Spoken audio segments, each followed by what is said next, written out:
Hello, friends, and welcome to your Daily Detroit, sharing what to know and where to go in Southeast Michigan. I am J.R. Stays, coming to you from our studio at Tech Town. It is Thursday, September 4th, 2025, and we have a busy show for you today, a show with some hot topics. But first, joining me is none other than Mr. Norris Howard, the Prince of Brightmoor. How are you? Hey, man, another wonderful September in Detroit. This is the first week of September is almost always invariably a gorgeous day. I know it might be cloudy, rainy, but it's going to be so nice to get a little bit of respite from heat and just have some mild days. Those first few weeks of September are always really nice in Detroit. You know, we saw each other the other night. We out did. In the streets. Yeah, we was in the streets, man, celebrating one of the friend of the show's birthdays. We're not going to say the age. No. But we are going to congratulate Orlando Bailey. That's right. Another year on planet Earth. Happy birthday, my friend. We saw you a couple days ago, but we're just reiterating. You do great work around town and for Outlier. And happy birthday once again. All right. Can we talk about the outfits that I saw that night? Because I love seeing people get dressed up. I love it. Amazing. Yeah, and you know what? Here's the thing, man. We don't want a black tie affair or anything like that by any stretch of the imagination. But people put their stuff on. When Orlando invites you out, you got to put something on. Right. Flat out. You got to. So, I put my little outfit on, and if you saw me on social media, you saw what I had on, and, it was great. And, here's the one thing I want to say to some of my contemporaries, all right? I'm going to just put this out there, y'all. All right, we got to stop with this denim. We got to stop. Really? We got to stop with the denim, all right? We got to bring back slacks. We got to bring back real pants. I'm not hating because people still looked very nice. That's not what I'm talking about, but I just want us to elevate out of the denim thing because, I don't know, it just... For certain events, it just feels like denim is I just don't ever want to wear denim. Okay, so obviously I have a little bit of a cultural difference than you, shall we say? Yeah. Remember that time where it was about the skinny jeans, at least for us white folks? We had a skinny jean era. No, skinny jeans, T-shirt, and then the blazer. Yeah. And we always ended up looking like eggs on sticks. That was terrible. It was a terrible era. I was just not. I participated in the era. Terrible a lot. era. And looking back, I'm kind of cringed at my pictures. Yeah, listen, we all do. I mean, I remember when the clubs was enforcing business casual, and you had to have button downs and ties and slacks to go to the club and whatnot. But my thing is, I'm not necessarily saying it's enforcing. I'm saying more than any other time, we are able to express ourselves through fashion, and I just want us to take it to a different level and do even more, be more adventurous, take more chances, express ourselves in even wilder ways because we're able to. But I'm going to tell you, nothing infuriates me more because I'm going to say this. I'm going to give some love to the ladies out there. I'm going to give some love to my sisters out there because they be putting their stuff on and they be looking incredible, great outfits all the time, hair, makeup, all the stuff. Took all day. I know it. Took all day. And then... bro put on a hoodie and some denim. I'm not feeling that. I think we owe the ladies more. Chat dailydetroit@gmail.com with your thoughts. Before we get into the hard news, let's talk about where we've been. Because I went to a opening over the weekend that I want to mention, a caffeinated opening, specifically because of your love of coffee. But you had something that you wanted to share because it's not a place that is new. No, listen, I over the weekend went to a place that has some, not my favorite Chinese food, and I'm not going to, denigrate nobody, but it was not my favorite Chinese food. And it reminded me to go to an old place back in my old neighborhood or not far from it, Red Ruby Chinese restaurant. Now, it's been owned by the same folks for as long as I've been alive, pretty much. I've never heard of this. This is way out there, Telegraph and Joy Road, super west side, super west side as far as, the city goes. And, they got a general chicken, man, or an almond boneless chicken, man, that hit in such a way that it tastes like home. So there's a combination of nostalgia plus, I think, the quality of the food. And I'm not saying it as a commercial. I'm just saying, I think everybody has those places around town, whether it be in the city, out of the city, it doesn't matter. But around where you grew up, that if by the grace of God it's still open, you going to go back to it always. There will be a moment in time where you will drive across the metro to go to this place because you grew up on it. And Red Ruby is one of those places for me. For me, it's Mama Rosa's. On like the Detroit Grosse Pointe border. Yeah. That place has been around for so long that I remember when it looked completely different. I remember playing the Pac-Man, one of those table Pac-Mans. Man. Back in the 80s. Oh, that's a core memory right there. Man, I remember when all the Pizza Huts used to have the table Pac-Man machines. Oh, It was yeah. one on Grand River and Burt Road, I believe, that had one, and that used to be a go-to for those of us on the west side, far west side for sure. Well, I tried out something that I want to remark about its location. Okay. We talk a lot about urbanism in cities on this show, more than most shows. Yeah. So I went to Saturn Coffee. Really? Yes, this is over. Not too far from Pluto. You're going to kill me. Listen, this is, you know what? Now I know how you feel when I make a pun. Anyway, this is over on Seward. Now, this is a stretch that is like part of the New Center area. The great thing about Seward, here's the thing when I pulled up.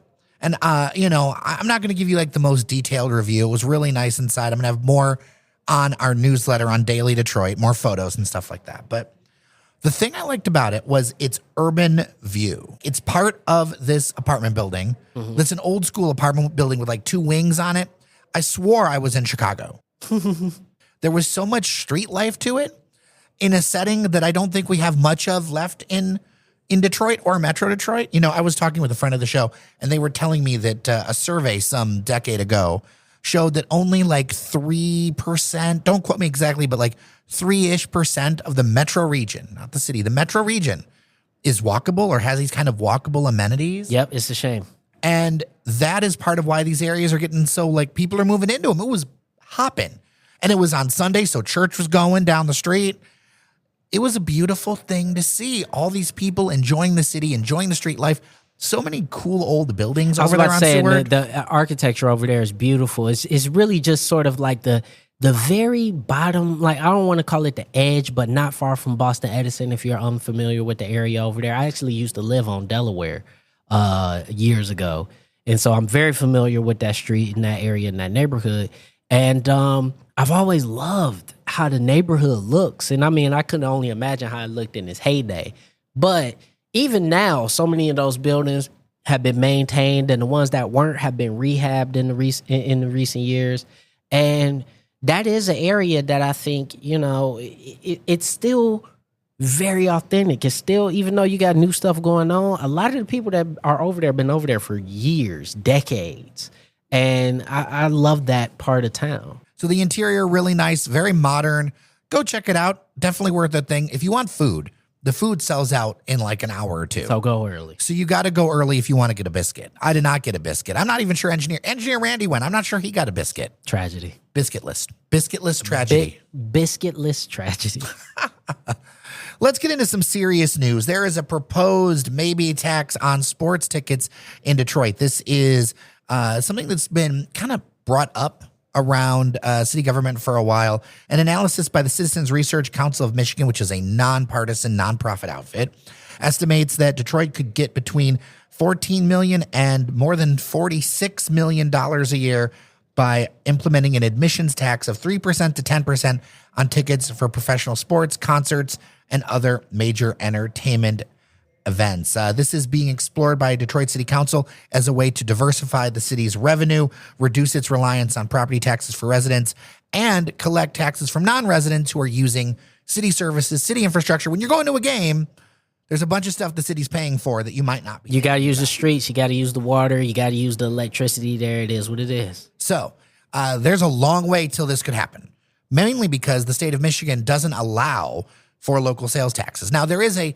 hotel charge, or it's not a tax. They have another word for it of a few percent to pay for local stuff with the hotels, but it does not go to the government. It goes to Visit Detroit. So that's the Convention and Visitors Bureau. This would be very different. This kind of stuff is not legal in Michigan currently. Ridiculous. So there needs to be Lansing approval first.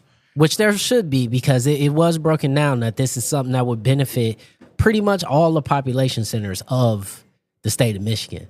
So you would need Lansing, and then you would need city council approval, and then you would need a voter ballot initiative in the city. Now, I wanted to highlight this because, one, it'll get a lot of people in their feelings because people don't like paying more, but this is very common in other cities.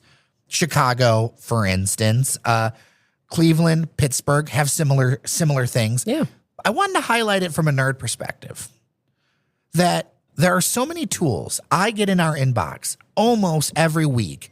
Why isn't there enough attention paid to X or Y? Why is this outside of downtown?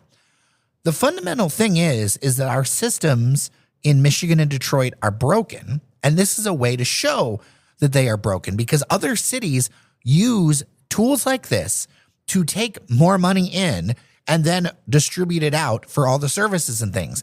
We have a system that fundamentally doesn't allow for equity, and it reinforces things like gentrification and things like that because we think about transit. Most places fund transit through a sales tax, not legal in Michigan. Nope. So, and some people might say, well, property taxes are more stable, things like that. In reality, property taxes are very limited compared to the growth of your economy. And then also there's inequity with that because if you live in a town that doesn't have high rates of home ownership or that land itself is not highly valued, you don't get a lot of revenue from it. So I wanted to put this out there as an alternate thing to talk about. We can't just yell on social media. We have to look at the core reasons why and work to change them. Let me say this. I think this is something that 1,000% should happen. And I know people are just like, oh my God, it's going to make our tickets cost even more. And yeah, it is. But also it's going to generate upwards of $50 million possibly for the city of Detroit. And by the way, $20 million for Ann Arbor, $50 million something like $13 million for Lansing, another potential $22 million for East Lansing. Like everywhere that has a stadium will benefit from this, right? If this is something that those particular towns vote for, if the state passes it. The thing here is that the city of Detroit is now reaching a point in which the rate of growth is not fast enough to begin to sort of fund the loss of services that we had over the past 50 years, right?